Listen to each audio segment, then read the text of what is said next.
ഇന്ത്യയിൽ ഏറ്റവും കൂടുതൽ കിഡ്നി പേഷ്യൻസ് ഉള്ളത് കേരളത്തിലാണ്. അപ്പോൾ ഇത്തരം കാര്യങ്ങൾ നമുക്കറിയാം എന്താണെന്നുള്ളത്, ഇതിനകത്ത് എന്താണ് എങ്ങനെ പ്രിവെൻറ്റീവ് ചെയ്യാനെന്നുള്ളത്. ഹാർട്ട് ഒരുപക്ഷെ ഒരുപാട് സ്ഥലങ്ങളിൽ അതിന് ചികിത്സയും ഇതെല്ലാം ഉണ്ട്. പക്ഷേ കിഡ്നി എന്ന് പറയുമ്പോൾ ഒരുപാട് കോംപ്ലിക്കേറ്റഡ് ആണ്, എല്ലാ ഹോസ്പിറ്റലിലും സാധിക്കില്ല. എന്തായാലും ഇവിടെ 35 കിഡ്നി ട്രാൻസ്പ്ലാന്റേഷൻ നടന്നു. എല്ലാം വളരെ സക്സസ്ഫുൾ ആണെന്ന് അറിഞ്ഞതിന് ഇതിൻ്റെ സംഘാടകരെ അഭിനന്ദിക്കുന്നു അങ്ങേറ്റം.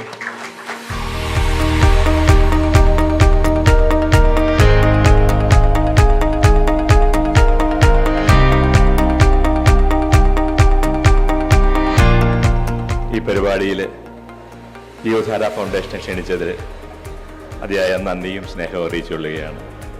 അങ്ങനെ വളരെ അടുത്ത ബന്ധമാണ് അപ്പോളോ ഹോസ്പിറ്റലുമായിട്ട് എനിക്കുണ്ടായിട്ടുള്ളത്. ഏതായാലും ഞാൻ ഹോസ്പിറ്റലിനോട് റിക്വസ്റ്റ് ചെയ്തിട്ടുണ്ട്, ഞങ്ങളുമായിട്ട് സഹകരിച്ച് നമുക്കൊരു പ്രോഗ്രാം ആലോചിക്കുന്നുണ്ട്. തീർച്ചയായിട്ടും ഒരു പോസിറ്റീവായിട്ടുള്ള റിപ്ലൈ ഞാൻ പ്രതീക്ഷിക്കുന്നു. ഞങ്ങൾക്ക് അങ്കമാലിയുടെ ഓഫീസുണ്ട്, ഒരു 10-22 ഹോസ്പിറ്റലുമായി ടൈപ്പ് ഉണ്ട്. അതാണ് 50,000 ഡയാലിസിസ് ചെയ്യാൻ സാധിച്ചു. നമുക്കറിയാം, വൃക്കരോഗികൾ തുടങ്ങിയാൽ ജീവിതാവസാനം വരെ വേറെ മാർഗമില്ലാത്ത ആൾക്കാരാണ്. അപ്പോൾ അപ്പോളോ ഹോസ്പിറ്റലിൽ ഇപ്പം നേതൃത്വം നൽകുന്നത് prevention is better than cure. രോഗം വരുന്നതിന് മുമ്പ് നമുക്ക് എങ്ങനെ ചികിത്സിച്ച് ഭേദമാക്കാം എന്ന രീതിയിലാണ് ചിന്തിച്ച് മുന്നോട്ട് പോകുന്നത് എന്നറിയുന്നതിൽ സന്തോഷമുണ്ട്.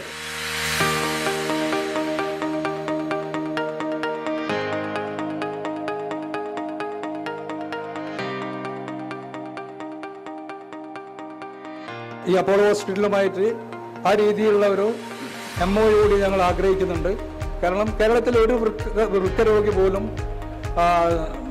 ദാതാക്കളുള്ള ഒരു വൃക്കരോഗി പോലും വൃക്ക മാറ്റിവെക്കലിന് പ്രയാസപ്പെടരുത് എന്ന ഉദ്ദേശത്തോടു കൂടിയാണ് ഞങ്ങൾ ആ സ്കീം കൊണ്ടുവന്നിട്ടുള്ളത്. നിർധനരായിട്ടുള്ള ഒരുപാട് കിഡ്നി രോഗികൾക്ക് തീർച്ചയായിട്ടും ഇതൊരു ആശ്വാസമാകുമെന്ന് ഞങ്ങളോട് ഉറക്കെ പ്രഖ്യാപിക്കുകയാണ്.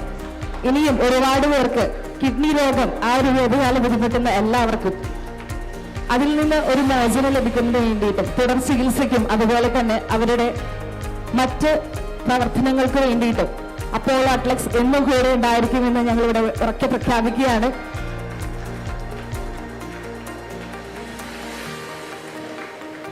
നാല് വർഷത്തോളം എനിക്കിവിടെ അപ്പോളോ ഹോസ്പിറ്റലായിട്ട് വളരെയധികം ബന്ധമുണ്ട്. എനിക്ക് കിഡ്നി വീക്കായിട്ട് ഞാൻ ഇവിടെ വരുന്നത്.